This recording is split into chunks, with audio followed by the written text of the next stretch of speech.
नमस्कार शेतकरी बांधवांनो आणि भगिनींनो, कृषी दर्शन फोन इन लाईव्ह या कार्यक्रमात मी आपल्या सगळ्यांचं मनापासून स्वागत करतो। मंडळी, महाराष्ट्रामध्ये वेगवेगळ्या प्रकारची नगदी पिके घेतली जातात। यामध्ये ऊस पीक हे एक प्रमुख नगदी पीक आहे। ऊसाची मोठ्या प्रमाणात लागवड महाराष्ट्रात होते आणि ऊस उत्पादन करण्यामध्ये महाराष्ट्र हे नेहमी अग्रेसर ठरलं आहे। मंडळी, ऊसावर आधारित साखर कारखानदारी आणि त्यातून निर्माण होणारा रोजगार यामुळे आपल्या राज्याची आर्थिक उन्नती खूप चांगल्या प्रकारे झाली आहे। अनेक शेतकरी बांधवांना ऊस या पिकाने आर्थिक सुबत्ता मिळवून दिली आहे। महाराष्ट्र राज्यात असे काही शेतकरी आहेत जे एकरी 100 टन इतकं उत्पादन या पिकाचं मिळवतात। आता हे उत्पादन मिळवताना हे शेतकरी बंधू काय काळजी घेत असतील? पिकाच्या अगदी सुरुवातीपासून ते पीक उत्पादित होण्यापर्यंत वेगवेगळ्या टप्प्यांमध्ये ते वेगवेगळ्या गोष्टींची काळजी घेतात, म्हणून एकरी 100 टन ऊस मिळवणं, उत्पादित होणं हे त्यांना शक्य होतं। जसं आपल्या मानवी आरोग्याला वेगवेगळ्या अन्नद्रव्यांची गरज भासते, तसंच पिकांना सुद्धा वेगवेगळ्या अन्नद्रव्यांची गरज भासत असते। ऊस पिकासाठी आपण जी जमीन निवडली आहे ती योग्य आहे का? ऊस पिकासाठी आवश्यक असणारी अन्नद्रव्य घटकं त्या जमिनीमध्ये आहेत का, हे पडताळून पाहणं फार गरजेचं आहे। आणि याच अनुषंगाने आज आपण आजच्या कृषी दर्शन फोन इन लाईव्ह या कार्यक्रमात एका खास विषयाचं आयोजन केलं आहे। आजचा आपला विषय काय आहे पहा मंडळी, ऊस पिकासाठी जमिनीचे आरोग्य आणि अन्नद्रव्य व्यवस्थापन। आजचा विषय आपण व्यवस्थित समजावून घ्या। आता मंडळी, हा कार्यक्रम फोन इन लाईव्ह स्वरूपाचा आहे, त्यामुळे तुम्ही या कार्यक्रमात आम्हाला प्रश्नही विचारू शकणार आहात। आणि या विषयावर मार्गदर्शन करण्यासाठी आज आपण दूरदर्शन मुंबईच्या स्टुडिओत आमंत्रित केलं आहे डॉक्टर अनिल दुर्गुडे सरांना। सर नमस्ते, कार्यक्रमात आपलं मनपूर्वक स्वागत। नमस्ते मंडळी, मला डॉक्टर दुर्गुडे सरांची ओळख आपल्याला करून द्यायला आवडेल। महात्मा फुले कृषी विद्यापीठ राहुरी, जिल्हा अहमदनगर येथील सूक्ष्म अन्नद्रव्ये संशोधन योजना या विभागात ते मृदशास्त्रज्ञ म्हणून कार्यरत आहेत। आणि सर याआधीही कृषी दर्शन फोन इन लाईव्ह या कार्यक्रमात बऱ्याच वेळा सहभागी झाले आहेत आणि आजही ते आपल्याला या कार्यक्रमात या विषयावर मार्गदर्शन करणार आहेत। सर, आपण चर्चेला सुरुवात करूया। प्रारंभी तुम्ही महाराष्ट्रातील ऊस पिकाची जी सद्य परिस्थिती आहे याविषयी शेतकरी बांधवांना काय सांगाल? महाराष्ट्र राज्यामध्ये ऊस लागवडीखालील जर क्षेत्र पाहिलं तर जवळ 11,42,000 इतकं क्षेत्र या ऊस लागवडीच्या खाली आहे। तर या महाराष्ट्रामध्ये सगळ्यात जास्त क्षेत्र जर आपण पाहिलं असेल तर सोलापूर जिल्ह्यामध्ये आहे। म्हणजे यापूर्वी आपण म्हणत होतो की कोल्हापूर, सांगली, सातारा या क्षेत्रामध्ये ऊस लागवडीचं क्षेत्र जास्त आहे। परंतु परिस्थिती आता वेगळी आहे की जे कोरडवाहू क्षेत्र आहे सोलापूर, त्या सोलापूर जिल्ह्यामध्ये जवळजवळ 2.15 लाख हेक्टर ही ऊस लागवडीखालील क्षेत्र आहे। आणि त्या खालोखाल कोल्हापूर जिल्ह्यामध्ये जवळजवळ 1.57 लाख हेक्टर ही ऊस लागवडीखालील क्षेत्र आहे। त्यानंतर पुणे, त्यानंतर सांगली, त्यानंतर अहमदनगर यांचा नंबर लागतो। तर हे सर्व क्षेत्र जर आपण पाहिलं तर हे नदी काठचं क्षेत्र असेल किंवा नदीच्या पाण्याच्या सिंचन क्षेत्रावर ही ऊस लागवडीखालील क्षेत्र आहे। आणि बऱ्याच ठिकाणी कॅनॉलची जी काही यंत्रणा आहे तर त्या कॅनॉलच्या पाण्यावर सुद्धा हे सिंचन क्षेत्र या ऊस लागवडीखाली दिसून येतं। एकूण साधारण सर्वपणे ज्या जिल्ह्यांमध्ये पाण्याची व्यवस्था व्यवस्थित आहे अशा जिल्ह्यांमध्ये या पिकाची लागवड केली जाते असं दिसून येतं। पण हवामानाविषयी काय सर परिस्थिती राहते या पिकासाठी? या पिकासाठी तसं कोल्हापूर, सांगली, सातारा या ठिकाणी हवामान त्याला सुटेबल आहे किंवा योग्य आहे। आणि त्यामुळेच तुम्हाला ऊसाची जी काही रिकव्हरी आहे ती रिकव्हरी त्या ठिकाणी त्या जिल्ह्यामध्ये दिसून येते। पावसाचं प्रमाण सुद्धा थोडंसं जास्त आहे। त्याच्या तुलनेमध्ये अहमदनगर जिल्हा, पुणे जिल्हा किंवा सोलापूर जिल्हा ह्या ठिकाणी जमिनी आहेत, परंतु हवामान त्याला सुटेबल नसल्यामुळे रिकव्हरी जरा थोडीशी कमी येते। त्यामुळे ज्या काही चांगल्या रिकव्हरीच्या जे काही जाती आहेत त्यांची निवड करून आपण त्या ठिकाणी उत्पन्न घेऊ शकतो। आता सर आपण प्रमुख मुद्द्याकडे येऊयात की ऊस पिकासाठी जी जमिनीची निवड आहे ती साधारण निवड करताना कोणत्या अशा प्रमुख बाबी आहेत ज्याचा विचार शेतकरी बांधवांनी करायला पाहिजे? जमिनीची निवड करताना मध्यम ते खोल जमीन परंतु उत्तम निचरायची। बऱ्याच वेळा भारी जमिनी सुद्धा शेतकरी निवडू शकतात, परंतु त्या ठिकाणी त्याला निचरा जर चांगला नसेल तर मागच्या जमिनी क्षारपड होण्यास लवकर होतात। तर त्यामुळे मध्यम ते खोल निचऱ्याची जमीन आपण निवडावी। नदीकाठी ज्या काही पोट्याच्या जमिनी आहेत त्या सुद्धा उत्तम जमिनी आहेत, परंतु त्या जमिनीमध्ये किंवा त्या जमिनीतील मातीमध्ये क्षाराचं प्रमाण जास्त नकोय। दुसरी गोष्ट म्हणजे चुनखडीचं प्रमाण हे 10% कमी असावं, अन्यथा मग त्या ऊसाचे उत्पादन जे आहे ती उत्पादकता ही कमी येत असते। अशा पद्धतीनं जर मध्यम ते खोल जमीन जर आपण निवडली तर त्याची अन्न धरून ठेवण्याची क्षमता किंवा पाणी धरून ठेवण्याची क्षमता किंवा अतिरिक्त पाण्याचा जो निचरा आहे तो निचरा चांगला होतो आणि जमीन लवकर चांगली वापसर येते आणि अशा जमिनीमध्ये आपल्याला ऊसाचं उत्पादन चांगलं येतं। बरोबर, म्हणजे साधारण पाणी धरून ठेवण्याची असणारी जमीन ऊस पिकासाठी फायदेशीर ठरते, हा एक गुणधर्म झाला. आता माती जी आहे या मातीचे अजून काय गुणधर्म तुम्ही सांगू शकाल? माती आपण जी जमिनीमध्ये पाहतो तर तिचं माती परीक्षण करणं हे अत्यंत महत्त्वाचं आहे. हो. आणि ज्यावेळेस आपण प्रत्येक शेतकरी बंधूंनी आपल्याकडे जी काही जमीन आरोग्य पत्रिका आहे ती जमीन आरोग्य पत्रिका तयार करून घेणं हे अत्यंत महत्त्वाचं आहे की ज्या जमीन आरोग्य पत्रिकेमध्ये पायाभूत गुणधर्म नमूद केलेले असतात. हो. ह्या पायाभूत गुणधर्मामध्ये सामूक, क्षारता, मुक्त चुनखडीचं प्रमाण आणि सेंद्रिय कर्ब हे 4 गुणधर्म अतिशय महत्त्वाचे असतात. म्हणजे अगदी माणसाच्या याच्याप्रमाणे म्हणजे वात, कप आणि पित्त याप्रमाणे ती नाडी आहे. आणि ही जर नाडी व्यवस्थित असेल तर आपण जवळजवळ 100 टनापेक्षा एकरी उत्पादन साधू शकतो. मग हा जर सामू जर पाहिला तर किती असावा? तो साधारणतः 6.5 ते 7.5 किंवा किंबहुना जास्तीत जास्त 8 असावा. हा जर जास्त वाढत चालला तर त्यानंतर आपल्याला सुधारणेला महत्त्व द्यावं लागतं. कारण बऱ्याच वेळा काय होतं की जमीन सुपीक दिसते परंतु उत्पादन मिळत नाही. याचं कारणच असं की ही जी काही पायाभूत गुणधर्म आहेत हे पायाभूत गुणधर्म चांगले नसतात. आणि बहुतांशी अन्नद्रव्य जे असतात पिकाला लागणारे ते 6.5 ते 8 या दरम्यानच उपलब्ध होत असतात. क्षारतेचं जर प्रमाण पाहिलं तर 0.50 डेसिसायमन प्रति मीटरपेक्षा कमी असावं. ते जर जास्त वाढलं तर मग मात्र त्या जमिनीला पृष्ठभागावर असे पांढरे थर दिसून येतात. तर मग अशी पांढरे क्षर दिसून आले की नंतर उत्पादकता त्या जमिनीची त्या पिकाची कमी होत चालते. आणि सगळ्यात महत्त्वाचं म्हणजे चुनखडीचं प्रमाण हे किती असावं? साधारणतः 3 ते 8% असावं किंवा जास्तीत जास्त 10% हे मुक्त चुनखडीचं प्रमाण असावं. हे जर जास्त चुनखडीचं प्रमाण जास्त असेल विशेषतः पोयटायुक्त किंवा हलक्या जमिनीमध्ये हे जर चुनखडीचं प्रमाण जास्त असेल तर मग किडींचा प्रादुर्भाव म्हणजे हुमणीसारख्या किडींचा प्रादुर्भाव त्या ठिकाणी जास्त आढळून येतो. आणि हे सर्व जे गुणधर्म आहेत पायाभूत गुणधर्म आहेत हे गुणधर्म चांगले ठेवण्यासाठी त्या जमिनीमध्ये सेंद्रिय कर्ब जे आहे ते कर्ब चांगलं असणं अत्यंत व्यवस्थित असणं हे अत्यंत महत्त्वाचं आहे की हे गुणधर्म अगदी व्यवस्थित ते ठेवत असतात. आणि हे गुणधर्म बिघडले की नंतर मग सेंद्रिय कर्ब सुद्धा कमी कमी होत चालतं आणि मग उत्पादन आपल्याला जे लक्ष्य ठेवतो ते लक्ष्य आपल्याला साधता येत नाही. बरोबर सर. आता आपण जे काही 4 घटक सांगितले की सामू, क्षारता, मुक्त चुनखडीचं प्रमाण आणि कर्ब हे साधारण पडताळून पाहायचं असेल तर माती परीक्षण करणं गरजेचं आहे. बरोबर. म्हणजे माती परीक्षणाच्या अहवालातून साधारण या घटकांचा अंदाज आपल्याला बांधता येईल. आता सर ऊस पिकाचं आरोग्य व्यवस्थापन करायचं म्हणजे नेमकं काय करायचं? आता मी हे जे पायाभूत गुणधर्म सांगितले हे जमीन आरोग्य पत्रिकेमध्ये नमूद केलेले असतात. याच्याहून समजा सामू जर जास्त असेल तर ती जमीन चोपण जमीन असते.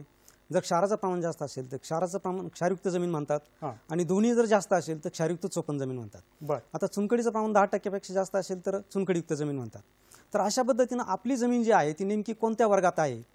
कारण बऱ्याच वेळा काय होतं क्षारयुक्त चोपण त्यानंतर एकदम हलकी ज्या ठिकाणी मातीच वाहून गेलेली आहे, त्यानंतर चुनखडीयुक्त जमीन ज्या ठिकाणी 10% चुनखडी जास्त असतं. आणि आता कुठे जरा सिंधुदुर्ग जे कोकण आहे सिंधुदुर्ग एरियामध्ये सुद्धा ऊसाचं क्षेत्र जवळजवळ 1500 हेक्टरपर्यंत क्षेत्र आढळून येत आहे. तर तिथे सुद्धा ऊसाची लागवड आता होत आहे. तर अशा पद्धतीनं या ज्या जमिनी आहेत ह्या थोड्याशा समस्यायुक्त जमिनी आहेत. तर हे जमिनीचं आरोग्य जे आहे ते आपण प्रथम लक्षात घेणं फार महत्त्वाचं आहे. आणि हे आरोग्य आपल्याला सुधारणं म्हणजे त्या ठिकाणी आपल्याला काय करावं लागणार आहे की जैविक खतांचा वापर करावा लागणार आहे किंवा त्या ठिकाणी आपण जे काही हिरवळीचे खतं आहे ढेंचा असेल ताग असेल हे जर आपण गाडलं तर निश्चितच आपल्याला जे पायाभूत गुणधर्म आहेत ते पायाभूत गुणधर्म आपल्याला चांगले ठेवता येतील. तर आपल्याला त्या ठिकाणी ह्या जमिनीचं आरोग्य प्रथम सुधारणं फार गरजेचं आहे. आणि नंतर मग जे काही अन्नद्रव्य आहेत ते अन्नद्रव्य त्या पिकाला उपलब्ध होणार आहे. हे जर आपण सुधारणा केली नाही तर ते अन्नद्रव्य त्याच ठिकाणी पडून राहतील किंबहुना ज्यावेळेस आपण पाणी उसाला देतो त्या पाण्यामध्ये ते क्षार विरघळतात आणि नंतर मग त्या सिंचन क्षेत्रामध्ये जे काही विहिरीचं पाणी असेल बोरवेलचं पाणी असेल ते सुद्धा खराब होत चालतं. बरोबर. आणि पर्यायानं जमीन सुद्धा खराब होते. मी आपल्याला थांबवते. आपण या चर्चेकडे पुन्हा येऊयात. आपल्याला जुन्नरहून फोन येतोय. रश्मी कुमार अब्रोल आपल्याला फोन करतायत जुन्नरहून. हॅलो नमस्ते. आपला प्रश्न विचारा. मला एकरी 100 टन खात्रीशीर ऊस उत्पादन घ्यायचं आहे. आता 80-85 टन जातोय माझा. तर त्याच्यासाठी मी बरेच प्रयत्न करतोय.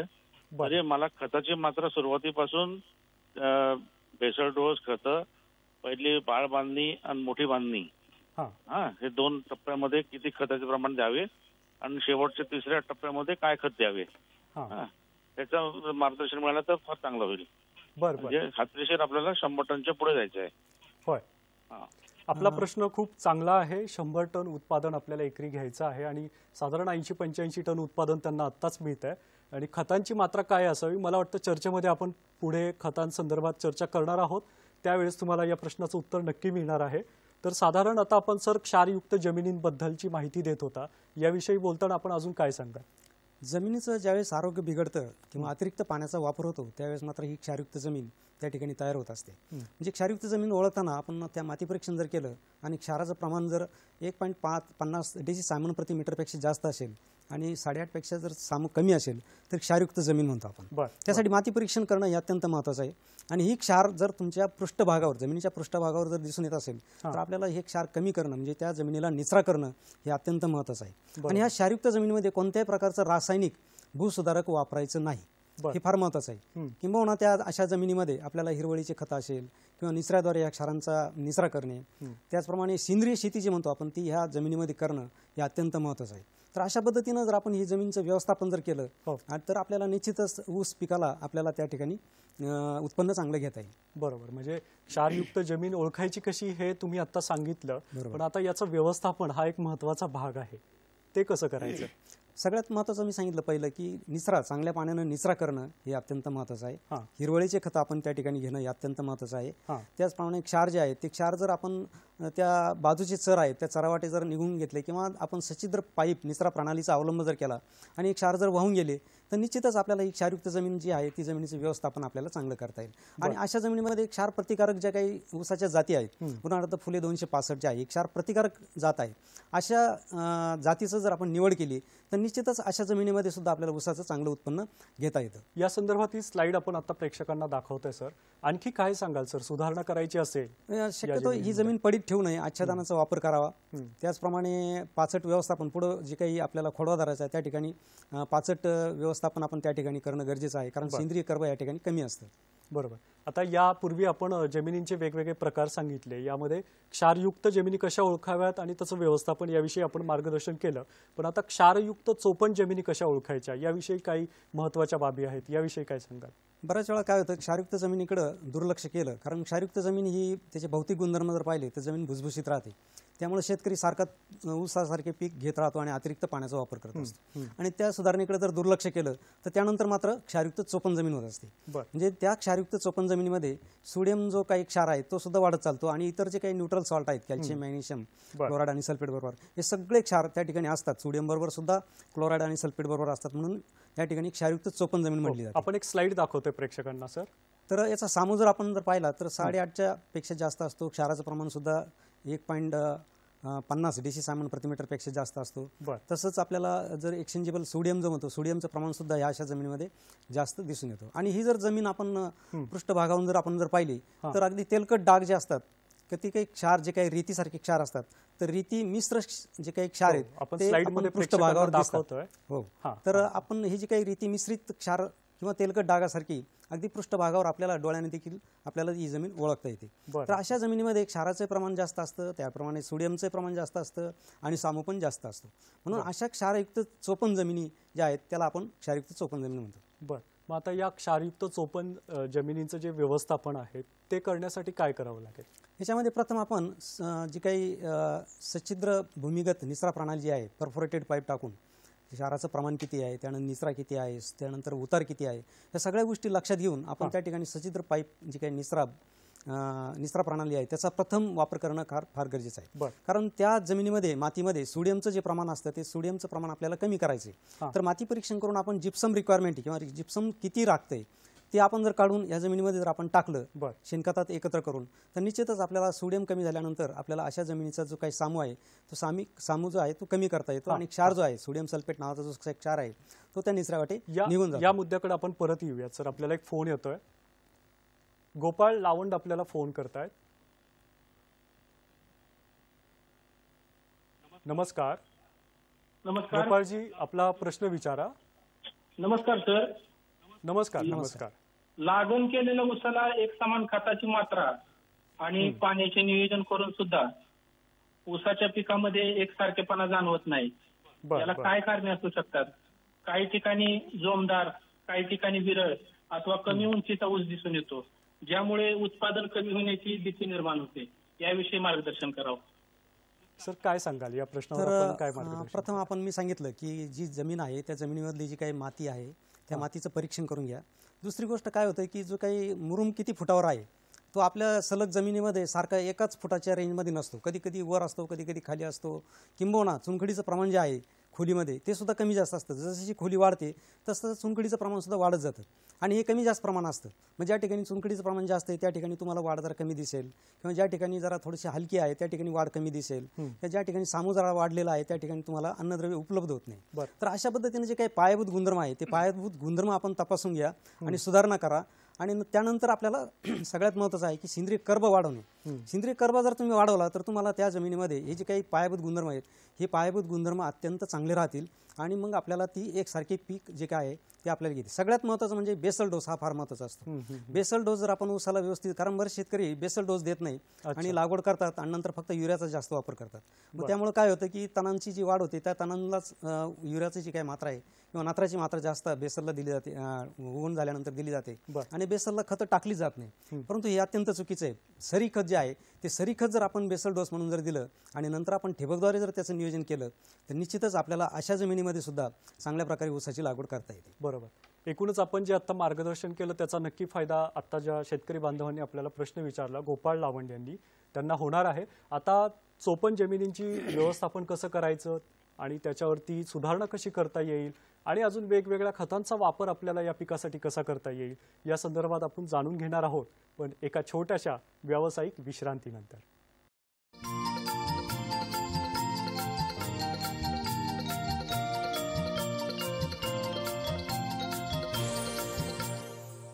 विश्रांतीनंतर आपलं पुन्हा एकदा कृषी दर्शन फोन इन लाईव्ह या कार्यक्रमात स्वागत. आज आपण ऊस पिकासाठी जमिनीचं आरोग्य आणि अन्नद्रव्य व्यवस्थापन कसं करायचं याविषयी चर्चा करतो आणि डॉक्टर अनिल दुर्गुडे सर आपल्याला मार्गदर्शन करतायत. सर, यापूर्वी आपण क्षारयुक्त चोपन जमिनीचं व्यवस्थापन आणि सुधारणा कशी करायची याविषयी माहिती दिली. आता जर जमीन ही फक्त चोपन प्रकारातील असेल तर ती कशी ओळखायची याविषयी आपण काय सांगाल? शारपड जमिनीमध्ये तिसरा प्रकार आहे तो म्हणजे चोपन जमीन. तर ही जमीन अतिशय जे आरोग्य आहे ते फार बिघडलेलं असतं, कारण ह्या जमिनीमध्ये पृष्ठभागावर तुम्हाला क्षार दिसून येत नाही, परंतु अतिशय गडण जी आहे ती दगडासारखी झालेली दिसते. अच्छा. त्यानंतर भेगा पडलेल्या असतात. त्याचप्रमाणे ह्या जमिनीमध्ये सामू जर पाहिला तर तो 8.5पेक्षा जास्त असतो. क्षार इथं कमी असतात, परंतु सोडियम नावाचा जो क्षार आहे तो क्षार जो आहे विनिमय सोडियम जो आहे तो 15%पेक्षा जास्त असतो. त्यामुळे जमिनीची घडण जी आहे ती अत्यंत कडक असते. जमिनीच्या पृष्ठभागावर जर पाऊस पडून गेल्यानंतर जर आपण पाहिलं तर एक पापुद्रा तयार होतो आणि हा पापुद्रा तयार झाल्यानंतर काय होतं की जे आपण लागवड करतो तर त्याला उगवण होण्यासाठी फार कठीण समस्या निर्माण होत असते. त्या कठीण पापुद्र्यामुळे उगवण क्षमता जे काही बेण्याची आहे ती कमी होते.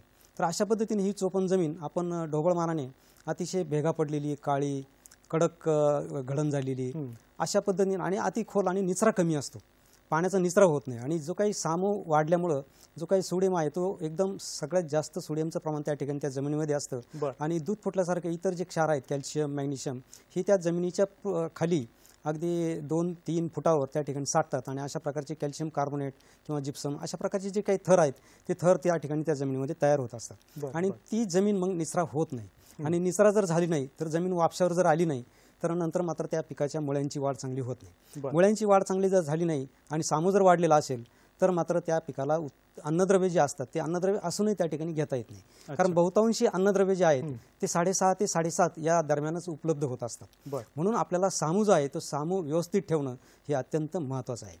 अतिशय महत्त्वाच्या बाबी तुम्ही या चोपन जमिनीबद्दलच्या तुम्ही शेतकरी बांधवांना सांगितल्या. साधारणपणे सोप्या पद्धतीने आपण चोपन जमीन जी आहे ती ओळखू शकतो, पण ओळखल्यानंतर त्याच्यात जी सुधारणा होणं गरजेचं आहे ती सुधारणा कशी घडवून आणता येईल आपल्याला? चोपन जमिनीमध्ये आपल्याला सुधारणा जर करायची असेल तर माती परीक्षण करून जिप्सम किती लागतं त्याला जिप्सम रिक्वायरमेंट म्हणतात. तर हे जिप्सम एकदा किती क्वांटिटी येते ते आपण प्रयोगशाळेमध्ये तपासून घ्यायचं आणि हे टाकत असताना आपण शेणखतामध्ये एकत्र करून टाकायचे. जर शेणखत जर त्याच्याबरोबर टाकलं नाही तर मग आपल्याला ती जमीन चांगली सुधारता येणार नाही. परंतु 10%पेक्षा चुनखडीचं प्रमाण कमी असेल तर जिप्सम टाकावं आणि 10%पेक्षा जर चुनखडीचं प्रमाण अशा चोपन जमिनीमध्ये जास्त जर असेल तर 1/5 जिप्सम रिक्वायरमेंटच्या गंधक हे टाकणं फार गरजेचं आहे. परंतु गंधक जर सांगितलं आणि तसं जर टाकलं तर त्याचा काही उपयोग होणार नाही. परंतु गंधक हे शेणखतामध्ये एकत्र करून जर आपण टाकलं तर निश्चितच आपल्याला त्या ठिकाणी त्या जमिनीमध्ये जिप्सम तयार होतं आणि नंतर मग तो सोडियम जो आहे तो सोडियमचं जे प्रमाण आहे ते आपल्याला कमी करता येतं. आणि ह्या जमिनीमध्ये आपल्याला अजूनही त्या जी काही निचरा आहे ती निचरा जो आहे तो फार महत्त्वाचा आहे. कारण निचऱ्याची व्यवस्था न करता जर आपण जिप्सम टाकलं, गंधक टाकलं तर त्याचा काही उपयोग होणार नाही. कारण सोडियम बाजूला करण्यानंतर तो निचऱ्या वाटेने निघून जाणं हे अत्यंत फार महत्त्वाचं आहे. त्याचप्रमाणे ह्या जमिनीमध्ये आपल्याला हिरवळीची जी काही पिकं आहेत ते घेणं फार महत्त्वाचं आहे. कारण नियोजन करत असताना आपल्याला ह्या जमिनीमध्ये आपण पावसाळ्यामध्ये अतिशय चिबड जमिनी होत असतात, त्यामुळे आपल्याला पावसाळ्यात त्याचं नियोजन करता येत नाही. तर त्यावेळेस आपण काय करायचं आहे की हिरवळीची जी काही खतं आहेत, धेंच्या असेल, ताग असेल, ते गाडायचं आणि नंतर पूर्व हंगामी ऊसासाठी आपण याचं नियोजन करायचं.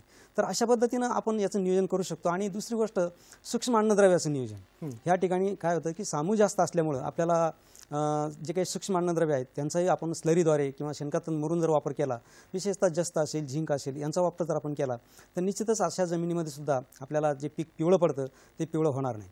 आणि सगळ्यात महत्त्वाचं ह्या चोपन जमिनीमध्ये बरेचसे शेतकरी काय करतात की रोटावेटरचा वापर करतात. रोटावेटरचा वापर केला तर एक अर्धा फूट जमीन मोकळी होती, परंतु त्याखाली जमीन अतिशय तळी धरते किंवा एकदम घट्ट तयार होते. त्यानंतर मग 1 महिन्यानंतर काय होतं की त्या पिकाची जी वाढ आहे ती वाढ खुंटते. त्यामुळे रोटावेटरचा वापर शक्यतो चोपन जमिनीमध्ये करू नये. इतर जमिनीमध्ये केला तरी चालेल, परंतु चोपन जमिनीमध्ये रोटावेटरचा वापर न करता आपण मोल्ड ड्रेनेजचा वापर करावा, सब सॉयलरचा वापर करावा. आणि अशा पद्धतीनं चांगली जर मशागत केली तर निश्चितच आपल्याला ह्या जमिनीमध्ये आपण चांगली सुधारणा करू शकतो. सर, तुम्ही आत्तापर्यंत वेगवेगळ्या जमिनींचे प्रकार सांगितले आणि ते ओळखायचे कसे, व्यवस्थापन करायचं कसं, हे तुम्ही व्यवस्थित शेतकरी बांधवांना याविषयी सांगितलं. आता सूक्ष्म अन्नद्रव्यांकडे आपण येऊयात. तर पिकासाठी लागणारी, ऊस पिकासाठी लागणारी जी मुख्य सूक्ष्म अन्न घटकं आहेत याचा वापर कसा करायचा नेमका? आपल्याकडे जर पाहिलं तर साधारणतः महाराष्ट्रामध्ये सगळ्यात जास्त जस्ताची कमतरता असते. ज्यावेळेस माती परीक्षण करतो त्यावेळेस आपण जर 0.6 ppm जर कमी असेल तर निश्चितच आपल्याला त्या जमिनीमध्ये जास्तची कमतरता आढळून येते. ही जास्ताची कमतरता जर असेल तर मग त्या पिकाचे पानं लहान पडतात आणि पिवळे पडतात आणि मग नंतर मग त्या पिकाची जी काही रिकव्हरी आहे ती सुद्धा कमी येते. आणि सगळ्यात जास्त म्हणजे जस्त जे आहे ते बऱ्याचशा प्रकारचे जे संप्रेरक आहे, कारण बऱ्याच वेळा शेतकरी संप्रेरकाचा वापर बाहेरून करतात, परंतु त्या वनस्पतीमध्येच जर तयार करण्याची जर कुवत अशा प्रकारच्या जास्तामुळे येत असेल तर निश्चितच ह्या जास्तामुळे आपल्याला त्या पिकामध्ये आपल्याला चांगल्या प्रकारचं उत्पन्न येऊ शकतं. आणि हे जास्त साधारणतः एक एकरी 8 किलो शेणखतात मुरून आपण टाकणं फार गरजेचं आहे. दुसरं जे आहे ते लोह आहे. लोहामध्ये जर कमतरता असेल, साधारणतः जमिनीमध्ये 4.5 ppm जर कमी असेल तर त्या जमिनीमध्ये आपण लोहाची कमतरता समजतो. आणि ज्या जमिनीमध्ये चुनखडीचं प्रमाण जास्त असतं, साधारणतः 10% जास्त असतं, आता अशा जमिनीमध्ये लोहाची कमतरता येते. कारण आताही पावसाळ्यात जर तुम्ही पाहिलं तर बऱ्याच ठिकाणी तुम्हाला पिवळे ऊस पडलेले दिसतील. त्या ठिकाणी चुनखडीचं प्रमाण जास्त असतं, सामू जास्त अति विम्ल प्रकारचा असतो आणि त्यामुळे ते काय होतं, लोहाच्या कमतरतेमुळे केवढा पडतो. आपण या मुद्द्याकडे परत येऊयात. सर, आपल्याला एक फोन येतोय, फोन घेऊयात. जालन्याहून आपल्याला फोन येतोय. श्याम पवार आपल्याला फोन करतायत. श्याम तौर आपल्याला फोन करतायत जालन्याहून. नमस्कार. नमस्कार सर. नमस्कार, आपला प्रश्न विचारा श्यामजी. सर, मला ऊस नवीन लागवड ऊस करायचा आहे, तर जमीन कुठली आणि कशी वापराव आणि ॲव्हरेज साठी काय आहे? समजा आमच्या जमिनीला ॲव्हरेज कमी येते, त्यासाठी मी फोन केला आणि सरांना विचारायचं. बर, आपला प्रश्न समजलेला आहे. जालन्याहून फोन होता सर. तर साधारण जमिनीचा अंदाज कसा घ्यावा आणि नव्याने त्यांना लागवड करायची ऊसाची? साधारणतः ऊस लागवडीसाठी पहिल्यांदा आपण ठिबकवर जर नियोजन केलं तर अत्यंत चांगलं. कारण बऱ्याच वेळा काय होतं की अन्नद्रव्य जे आहेत त्याचं व्यवस्थापन करत असताना किंवा जमिनी आज जर आपण पाहिलं, नदीकाठी असेल किंवा इतर ठिकाणी असेल, तर जमिनीच्या समस्या फार वाढत चाललेल्या आहे. कारण अतिरिक्त पाण्याचा वापर शेतकरी करत असतात. तर सगळ्यात पहिलं महत्त्वाचं आहे की ठिबक पद्धतीनं आपण नियोजन करायचं आहे. आणि यासाठी आपल्याला मध्यम ते खोल जमीन निवडायची आहे. सेंद्रिय जे खत आहे साधारणतः हेक्टरी आपल्याला आता पूर्व हंगामी जर घेतलं तर 25 टन हेक्टरी शेणखत आपण त्या ठिकाणी टाकणं फार गरजेचं आहे. जर आपल्याला हे जर टाकणं शक्य नसेल किंवा उपलब्ध जर नसेल तर आपण नियोजनामध्येच आपण काय करायचं आहे की आपल्याला पुढं ऊस जर करायचं आहे तर आपण हिरवळीचं खत जे आहे, ढेंच्या असेल किंवा ताग असेल, हे गाडायचं आणि नंतर पुढं आपण पूर्व हंगामासाठी आपण किंवा सुरू हंगामासाठी आपण नियोजन करायचं. ह्या नियोजनामध्ये सगळ्यात महत्त्वाचं म्हणजे माती परीक्षण करा आणि माती परीक्षणानुसार आपण जी काही अन्नद्रव्ये, संतुलित अन्नद्रव्ये आहेत, त्या संतुलित अन्नद्रव्याचं नियोजन आपण ठिबकद्वारे सरी खत देऊन नंतर 1 महिन्यानी आपण ठिबकद्वारे चांगल्या पद्धतीनं करू शकतो. बरोबर. आपण चर्चेमध्ये नेमकं याच मुद्द्यापर्यंत आलेलो आहोत की संतुलित अन्नद्रव्यांचा वापर कसा करायचा याविषयी आपण यापूर्वी सांगत होता. यात अजून तुम्ही काय सांगाल सर? आता याच्यामध्ये संतुलित अन्नद्रव्य म्हणजे काय, आपण स्लाइड दाखवूयात प्रेक्षकांना. तर या समजा एक साधारणतः एक आपण जर हे पाहिलं, 1 टन उत्पादन घेण्यासाठी आपल्याला अन्नद्रव्य किती लागतात याचं ज्ञान असणं हे अत्यंत महत्त्वाचं आहे. साधारणतः 1.1 नत्र 1 टन नत्र जे आहे त्याची जी गरज आहे ती 1 टन उत्पन्न घेण्यासाठी आपल्याला किती किलो लागतं, तर ते ह्या स्लाईडमध्ये दिलेले आहे. साधारणतः 1.59 किलो आपल्याला ते नत्र त्या ठिकाणी लागतं. स्फुरद जर पाहिलं तर जवळजवळ एक अर्धा किलो आपल्याला 1 टन उत्पन्न घ्यायचं असेल तर अर्धा किलो स्फुरद लागते. पालाश जर पाहिजे तर 1 जवळजवळ 92 किलो आपल्याला पालाश लागतं 1 टन उत्पादन घेण्यासाठी. मग आपल्याला किती उत्पादन घ्यायचंय ते आपण ठरवायचे. समजा आपल्याला एकरी 100 टन उत्पन्न जर घ्यायचं आहे तर आमच्याकडे काही समीकरणं आहेत, ते समीकरणं सुद्धा स्लाइडमध्ये पुढे दाखवली. ह्या स्लाइडमध्ये आता याच्यामध्ये काय होतंय, ही जी काही अन्नद्रव्य आहेत याच्यामध्ये शिफारसीत अन्नद्रव्य जर आपण पाहिलं तर साधारणतः पूर्व हंगामी ऊसासाठी 340 किलो नत्र आणि त्यानंतर 170 किलो स्फुरद आणि 170 किलो पालाश, अशा पद्धतीनं आपण ह्या नत्र स्फुरद पालाश याची जर आपण हे पाहिली तर या ठिकाणी बघा लागवडीच्या वेळेस खत देणं हे अत्यंत महत्त्वाचं आहे. आता इकरी या ठिकाणी दिलेलं आहे साधारणतः आपण 34, त्यानंतर 85 आणि 85 अशा पद्धतीने नत्र स्फुरद पालाश दिलेले आणि कंसातील जे आकडे ते युरिया, सिंगल सुपर फॉस्फेट आणि पालाश हे सगळे या ठिकाणी सगळ्यात महत्त्वाचं म्हणजे की लागवडीच्या वेळेस 10% फक्त नत्र द्यायचे आणि 50% स्फुरद आणि 50% पालाश द्यायचे. इथंच नेमकं शेतकरी चूक करतात. इथं फक्त काय करतात ते की लागवडीच्या वेळेस सरी खत टाकत नाही आणि फक्त लागवड झाल्यानंतर फक्त युरियाचा वापर 40 ते 50% करतात. परंतु हाच जर आपण वापर जर पाहिला नत्राचा तर आपल्याला पुढे बाळ बांधणीला करायचा आहे. म्हणजे आता मी सांगितलं की 10% नत्र, 50% स्फुरद आणि 50% पालाश हे लागवडीच्या वेळेस सरी खत म्हणून दाखवायचे आणि त्यानंतर मात्र बाळ बांधणीच्या वेळेस साधारणतः 1-1.5 महिन्यांनी 6 ते 8 आठवड्यांनी आपण एक 40% नत्र त्या ठिकाणी द्यायचे. मग हे 40% नत्र देत असताना आपण काय करायचंय की त्या ठिकाणी ते नत्र किंवा युरिया देऊन आपण त्या ठिकाणी चांगली भुजोटा द्यायचा किंवा आपण चांगलं त्या ठिकाणी मातीची भर त्या ठिकाणी द्यायची. तर अशा पद्धतीनं ते 40% नत्र द्यायचे. त्यानंतर 16 ते 18 आठवड्यांनी आपण काय करायचं, फक्त एक 10% परत नत्र द्यायचं किंवा युरियाद्वारे द्या किंवा अमोनियम सल्फेटद्वारे द्या त्या जमिनीच्या प्रकारानुसार. आणि मोठी बांधणी ही सगळ्यात महत्त्वाची.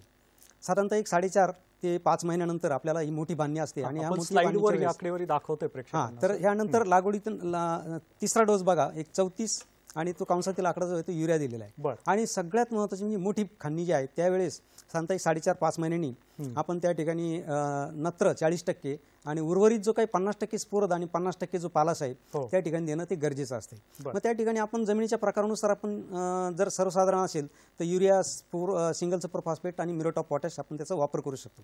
पण ही जर जमीन आपण जर चुनखडीयुक्त असेल तर त्या ठिकाणी अमोनियम सल्फेट असेल, DAP असेल, सल्फेट ऑफ पोटॅश असेल, असा जर खतांचा बदल केला तर आपल्याला निश्चितच त्या ठिकाणी चांगल्या प्रकारचं उत्पादन मिळू शकतं. तर ह्या पद्धतीनं आपण सरी खत, बाळ बांधणी आणि मोठी खांडणी या 3 गोष्टी जर आपण चांगलं लक्ष दिलं आणि चांगली मातीचं भर देऊन आपण जर चांगलं त्या ठिकाणी खतं दिले, मातीआड खतं केले तर आपल्याला चांगलं उत्पादन त्या ठिकाणी मिळतं. बरं सर, आता सर माती परीक्षणाचा जो अहवाल मिळतो याच्यावर 6 वेगवेगळ्या स्तरांवर आपण खतांचं व्यवस्थापन करणं अपेक्षित आहे, ते कसं करावं याविषयी काय सांगा. मग आता मी जे काही सांगितलं त्याचे जे काही विभागून जे सांगितलं तर याची एकूण जी मात्रा आहे ती आपल्याला कमी जास्त पण करता येते की आपल्या जमिनीमध्ये अन्नद्रव्याचं प्रमाण किती आहे.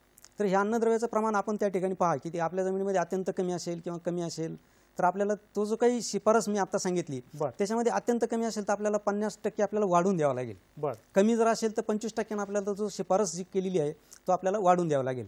आणि मध्यम आणि थोडंसं मध्यम आणि हे असेल तर त्या ठिकाणी जो काही दाखवलेला आहे थोडेसे जास्त त्या ठिकाणी आपण जी काही शिफारस केलेली आहे म्हणजे उदाहरणार्थ पूर्व हंगामी त्या ठिकाणी 340, 170 नत्र स्फुरद पाला जो आहे तो आहे तसा शिफारशी प्रमाण द्यायचा आहे. पण जास्त जर असेल तर त्या ठिकाणी आपल्याला 25% काय करावं लागेल, कमी करावं लागेल. आणि अति जास्त जर प्रमाण असेल तर त्या ठिकाणी आपल्याला 50% जी काही शिफारस केलेली आहे ती कमी करावं लागेल. आता बऱ्याच शेतकऱ्यांना असं वाटतं की जमीन आरोग्य पत्रिकेमध्ये पालाचं प्रमाण अत्यंत जास्त दाखवलेलं असतं. बऱ्यापैकी शेतकरी अशी चूक करतात की अत्यंत जास्त आहे तर मग आपण टाकायचंच नाही. परंतु ही चूक करायची नाही. कारण अत्यंत जास्त असेल तर ॲटलिस्ट 50% तो जो काही शिफारस केलेला जो काही पालाचा डोस आहे किंवा म्युरेट ऑफ पोटॅश आहे तो त्या ठिकाणी टाकणं अत्यंत गरजेचं आहे. कारण पुढे जी काही रिकव्हरी असेल किंवा वजन असेल ते वजन ह्या पालाशवर अवलंबून असतं. बरोबर बरोबर. म्हणजे साधारण जो माती अहवाल प्राप्त होतो त्यामध्ये पालाशचं प्रमाण आढळून येतं, पण म्हणून पालाशचं जे प्रमाण आहे टाकायचं जे प्रमाण आहे ते शेतकरी बांधवांनी टाळायला नकोय, त्याचा वापर करायला पाहिजे पालाशचा. ही महत्त्वाची बाब आपण शेतकरी बांधवांना लक्षात घ्या. सर, आता यापूर्वीच्या एका प्रश्नाचं उत्तर देताना शेतकरी बांधवांनी आपल्याला एक फोन केला होता जालन्याहून. त्यावेळेस आपण ठिबक सिंचनाबद्दलची संकल्पना मांडली. तर या ठिबक सिंचनाच्या माध्यमातून अन्नद्रव्य आपल्याला द्यायची असतील तर काय करावं लागेल? ठिबक सिंचनाद्वारे सुद्धा आपण मी तर म्हणतो की ऊस जे पीक आहे ते ठिबक शिवाय करूच नाही. कारण आजही महाराष्ट्रामध्ये जर आपण पाहिलं तर ज्या काही समस्या निर्माण झालेल्या आहेत त्या अतिरिक्त पाण्याच्या वापरामुळे ऊस पीक हे संकटात किंवा त्याची उत्पादकता सुद्धा कमी झालेली आहे आणि जमिनी सुद्धा फार खराब झालेल्या आहे. त्यामुळे आपण ठिबककडं बहुतांशी शेतकऱ्यांनी वळायचं आहे. मग ठिबककडे जात असताना काय करायचं की आपण जो काही डोस दिलेला आहे त्याच्यामध्ये आपण जवळजवळ 25 ते 30% सुद्धा आपल्याला जी काही रासायनिक खतं आहेत ते कमी करता येतात. ते वेळापत्रक आपण आता दाखवतोय प्रेक्षकांना स्क्रीनवर. आपण त्याचप्रमाणे आपण साधारणतः 26 आठवड्यामध्ये त्याचं एक विभागणी करू शकतो. नत्र असेल, स्फुरद असेल, पालाश असेल तर 1 ते 4 आठवड्यामध्ये आपण नत्र 30 ते 1 ते 4 आठवड्यामध्ये त्याची विभागणी करायची. स्फुरद 9 आठवड्यामध्ये आणि पालाश 9 आठवड्यामध्ये असं 9 किलो स्फुरद आणि 9 किलो पालाश अशा पद्धतीने आपण 1 ते 4 आठवड्यामध्ये द्यायचे. 5 ते 9 आठवडे त्या ठिकाणी 70, 32, 14 किलो नत्र स्फुरद पालाश याची विभागणी करायची. आणि हे सगळे जे काही नत्र स्फुरद पालाश जे आहेत हे आपण ठिबकद्वारे देत असताना काय करायचे की युरियाचा वापर आपण नत्रासाठी करायचा आहे. जमल्यास स्फुरद जे आहेत त्या ठिकाणी आपण फॉस्फरिक ॲसिड मिळतं 85% जे काही फॉस्फरिक ॲसिड आहे फॉस्फरिक ॲसिडचा वापर आपण स्फुरद ह्या अन्नद्रव्याच्या स्रोतासाठी करायचा आहे.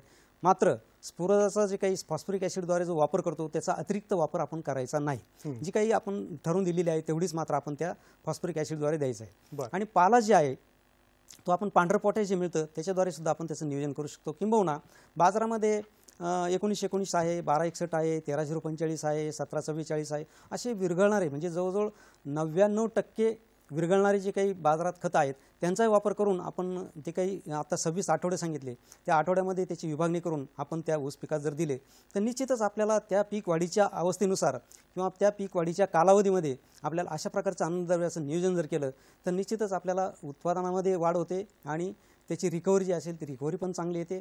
आणि बदलत्या हवामानामध्ये त्या पिकाला तग धरण्याची जी ताकद आहे ती ताकद सुद्धा चांगली येते. आता या व्यतिरिक्त दुय्यम अन्नद्रव्य घटकांचा वापर कसा करावा आणि जैविक खतांचा वापर करावा का या प्रश्नांची उत्तर आपण घेणार आहोत पण एका छोट्याशा व्यावसायिक विश्रांतीनंतर.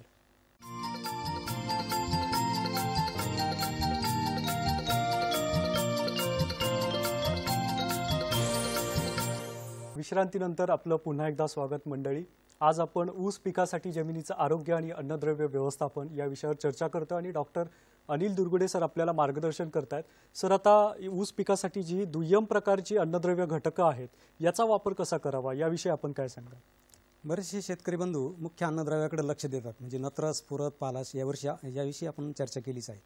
परंतु ज्या ठिकाणी जास्त पाऊस पडतो उदाहरणार्थ सांगली असेल किंवा कोल्हापूर एरिया असेल किंवा सिंधुदुर्ग एरिया असेल किंवा एक पश्चिम महाराष्ट्र घाटाला लागून ज्या जमिनी आहेत की ज्या जरा थोड्याशा हलक्या प्रकारच्या जमिनी आहेत की ज्या ठिकाणी निचरा चांगला होतो किंवा पूरबाधित जे क्षेत्र आहेत अशा जमिनीमध्ये जे काही कॅल्शियम, मॅग्नेशियम आणि गंधक हे 3 जे काही दुय्यम अन्नद्रव्य आहे हे केवळ अन्नद्रव्यच नव्हे परंतु याचा जमिनीवर भूसुधारक म्हणून सुद्धा वापर होत असतो किंवा उपयोग होत असतो.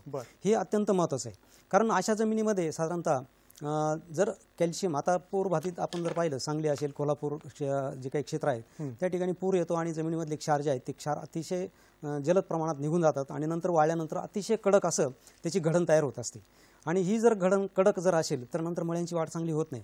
म्हणून भूसुधारक म्हणून आणि दुय्यम अन्नद्रव्य म्हणून कॅल्शियम, मॅग्नेशियम आणि गंधक याचा वापर करणं त्या ठिकाणी फार महत्त्वाचं आहे. किंबहुना जिप्समद्वारे सुद्धा आपण शेणखतात एकत्र करून अशा जमिनीमध्ये जर टाकलं तर ही जी घडण आहे ती घडण काय होते मऊ पडते.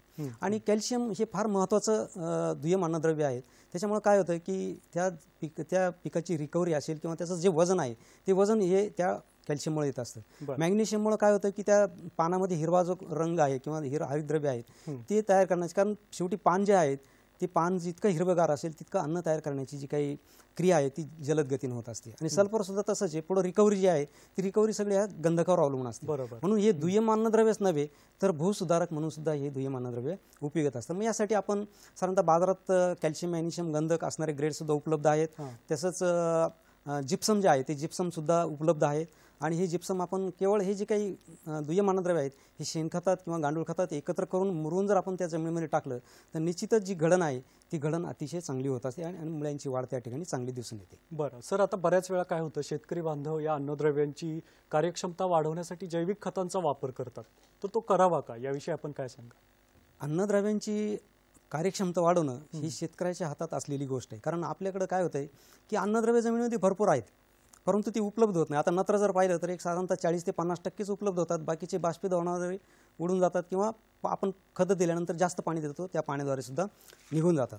किंवा स्फुरद जर पाहिलं तर फक्त किती आहे 15 ते 20% त्याची कार्यक्षमता आहे. पाला जर पाहिलं तर एक 50 ते 60% त्याची कार्यक्षमता आहे. बाकीचं जे काय आहे ते स्थिर तरी त्या जमिनीमध्ये होतं किंवा त्याचे ऱ्हास होत असतात पाण्याद्वारे. तर मग हे जे काही स्थिर झालेली अन्नद्रव्ये आहेत याची उपलब्धता आपल्याला जर वाढवायची असेल तर जैविक खतांचा वापर करणं हे अत्यंत महत्त्वाचं आहे. जास्तीत जास्त जैविक खतांचा वापर आपण जर केला तर विशेषतः ऊसामध्ये आपण जर पाहिलं तर ॲसिटोबॅक्टर जे आहेत त्या ॲसिटोबॅक्टरचा आपण 10 किलो आणि स्फुरद विरघळणारे जे काही जीवाणू आहेत त्यांचा आपण जर साधारणतः 1.25 किलो 100 लिटर पाण्यामधून जर आपण मिक्स करून आपण बेने जर आपण क्रिया केली तर आपल्याला बेने बुडवले, जवळजवळ एक अर्धा तास आपण त्याची प्रक्रिया केली तर निश्चितच आपल्याला जवळजवळ ॲसिटोबॅक्टरमुळे जवळजवळ 50% नत्राची बचत करता येते. आणि त्यानंतर स्फुरद जे आहे त्याच्यामध्ये आपण जे स्फुरद विरघळणारे जे काही जीवाणू आपण टाकत असतो तर त्याच्यामुळे जवळजवळ 25% आपल्याला स्फुरदाची बचत पण होते. आणि जी काही कार्यक्षमता मी सांगितलं आता जवळजवळ 80 ते 85% स्फुरद त्या जमिनीमध्ये आहे, ते स्थिर झालेलं आहे, ते उपलब्ध होत नाही. परंतु ह्या स्फुरद विरघळणाऱ्या जीवाणू जे आहेत ते त्या ठिकाणी काम करून ते उपलब्ध करून देण्याचं कार्य हे ते जीवाणू करत असतात. तर अशा पद्धतीने ही कार्यक्षमता आपण ह्या जीवाणूमुळे वाढू शकतो. हो, आपल्याला एक फोन येतोय, आपण फोन घेऊयात. रईस मुल्ला सांगलीहून आपल्याला फोन करतायत. नमस्कार रईसजी, आपला प्रश्न विचारा. नमस्कार. नमस्ते. ऊसामध्ये गवतावाढीचं प्रमाण वाढतंय आणि कांडी चिरते, जिथे चिरते तिथे लाल होते. बर बर, चिरण्याचं प्रमाण जास्त आहे. कशाचं प्रमाण? आपला प्रश्न परत सांगाल का? ऊसामध्ये गवतावाढीचं प्रमाण जास्त व्हायला लागले. हा, गवतवाढीचं प्रमाण. बियाणं जरी दुसरीकडून जरी आणून लावलं तरी पण गवतावाढ काही अंश होते आणि फोडव्यामध्ये परत जास्त होत होते जरी काढलं तरी. कांडी चिरते, जिथे चिरते तिथे लाल होते. आपला प्रश्न समजलेला आहे सर. काय सांगाल गवतवाढीचं प्रमाण? गवतवाढीचं होतंय की गवताळ वाढ होते ऊसाची, ते समजलं नाही. परंतु त्यासाठी एक हॉट वॉटर ट्रीटमेंट एक असते. तर त्यासाठी आपण ती बेने प्रक्रिया जर केली तर ही गवताळ वाढ जी आहे ऊसाची ती आपण कमी करू शकतो. त्याचप्रमाणे आपण बेने प्रक्रिया जी आहे त्या बेने प्रकारामध्ये आपण कार्बेंडेजिन वगैरे जे आहेत बुरशीनाशक आहेत आणि त्यानंतर आपण फिप्रोनिल असेल किंवा डायमेथेट असेल याचं मिश्रण करून त्या पाण्यामध्ये आपण जर बेने प्रक्रिया जर केली तर अशा प्रकारचं रोगाचं जे प्रमाण आहे ते आपल्याला त्या ठिकाणी कमी करता येईल. बरं. आता सर, सूक्ष्मद्रव्यांचा वापर ही एक फार महत्त्वाची गोष्ट आहे या ऊस पिकाच्या लागवडी दरम्यानची, तर त्याबद्दल आपण काय सांगाल? सूक्ष्म अन्नद्रव्ये जे आहेत ते अत्यंत महत्त्वाचे आहेत. फार कमी प्रमाणात लागतात, परंतु त्याची कमतरता जर असेल तर मात्र ते शेंड्याकडील जे पानं आहेत ते पिवळे पडतात, पांढरे होतात आणि नंतर वाळून जातात. म्हणून वेळीच लक्ष जर दिलं आणि ऊस जर पिवळा पडला तर आपण जर त्या ठिकाणी जर एक थोडंसं चिलेटेड लोह असेल आपण फवारणी जर केली तर निश्चितच आपल्याला तो जो काही पिवळा पडलेला आहे तो आपल्याला कमी करता येतो. आणि त्याचप्रमाणे आपल्याला जर अनुभव असेल की दरवर्षी ऊस पिवळा पडतो तर अशा वेळेस आपण काय करायचं की हेक्टरी किंवा एकरी जर 10 किलो फेरस सल्फेट आणि 8 किलो झिंक सल्फेट हे एकत्र करून शेणखतामध्ये जर मुरवलं, साधारणतः एकाच 10 प्रमाण जे आहे ते शेणखताचं आहे किंवा त्या ठिकाणी मुरवलं जर आपण तर निश्चितच आपण त्या ऊसाला जर आपण दिलं तर तो पिवळेपणा आपण कमी करू शकतो आणि आपल्याला पुढं जो शेंडा आहे किंवा वाढ जी आहे ती वाढ आपल्याला चांगल्या पद्धतीने करता येते. त्याच्यामध्ये लोह आहे, स्लाइड दाखवूयात प्रेक्षकांना सर. लोह आहे, जस्त आहे, त्यानंतर मंगल एक आहे. तर हे मी आता दाखवलं की लोह आहे 4.5 ppm पेक्षा कमी असेल तर ती कमतरता आहे. जस्त 0.6 पेक्षा कमी असेल तर ती कमतरता आहे. मंगल 2 ppm पेक्षा कमी असेल तर ती कमतरता आहे. आणि बोरॉन जर 0.5 ppm पेक्षा जर कमी असेल तर ती कमतरता समजते. मग त्यासाठी लोह साधारणतः 10 किलो एकरी, त्यानंतर जस्त 8 किलो झिंक सल्फेट एकरी, त्यानंतर मंगल आहे त्यासाठी सुद्धा आपण 4 किलो मॅग्नेशियम सल्फेट एकरी, त्याचप्रमाणे बोरान जे आहे ते आपण साधारणतः एकरी 2 किलो बोरॅक्स हे सगळं जर आपण शेणखतात मुरून जर आपण दिलं तर निश्चितच आपला जो काही ऊस आहे तो अगदी शेवटपर्यंत हिरवागार आणि त्याचं वजन, त्याची रिकव्हरी या सगळ्या गोष्टी या सूक्ष्म अन्नद्रव्यामुळे येणारे किंबहुना जास्तामुळं तुम्हाला संप्रेरक जे पुढं आपण फवारतो त्याची सुद्धा फवारण्याची गरज पडणार नाही. बरं. सर, आता सिलिकॉनचा वापर करणं कितपत योग्य आहे?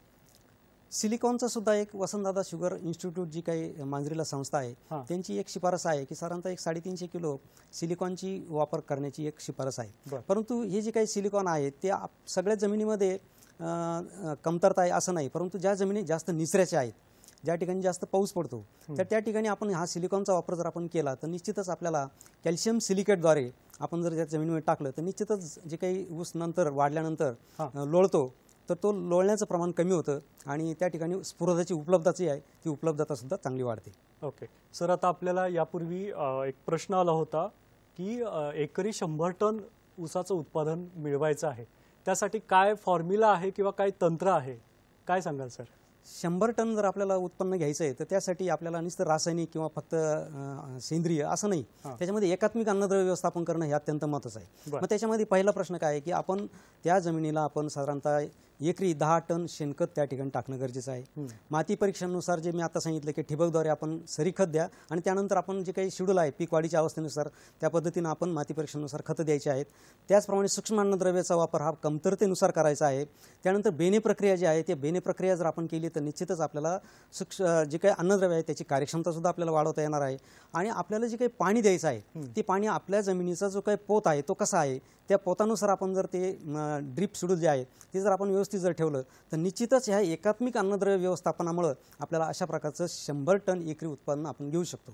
परंतु एक लक्षात घ्या, आपली जर कुवत त्या जमिनीचे 50 टन एकरी जर असेल तर एकदम 100 टन आपण वाढू शकणार नाही. स्टेप बाय स्टेप पहिल्या वर्षी आपण जर असं एकात्मिक पद्धत जर वापरली तर पहिल्या वर्षी आपल्याला एक 20 टन वाढवता येईल, नंतर परत आणखीन 10 टन, नंतर 20 टन, असं 100 पर्यंत आपण ती जाऊ शकतो. पण एकदम अशी मोठी उडी आपण घेऊ शकत नाही. परंतु निश्चितच आपण अशा पद्धतीनं सेंद्रिय खत, जैविक खत, माती परीक्षणानुसार खत, सूक्ष्म अन्नद्रव्य वापर, पाणी व्यवस्थापन यांचा एकत्रित वापर आपण जर व्यवस्थित जर केला तर निश्चितच आपण चांगल्या जमिनीमध्ये या आपण 100 टन एकरी उत्पादन घेऊ शकतो. तसंच आमच्या कृषी विद्यापीठाने काही समीकरणं तयार केलेली आहेत. त्या समीकरणामध्ये आपण जर अन्नद्रव्य तुमचे त्या ठिकाणी टाकले तर आणि तुम्ही जर टार्गेट ठेवलं 100 टन एकरी घ्यायचं तर निश्चितच आपल्याला अशा प्रकारचं ह्या समीकरणाद्वारे सुद्धा आपल्याला असं अपेक्षित उत्पादनाबरोबरच जमिनीची सुपीकता सुद्धा आपल्याला चांगली टिकवता येणार आहे.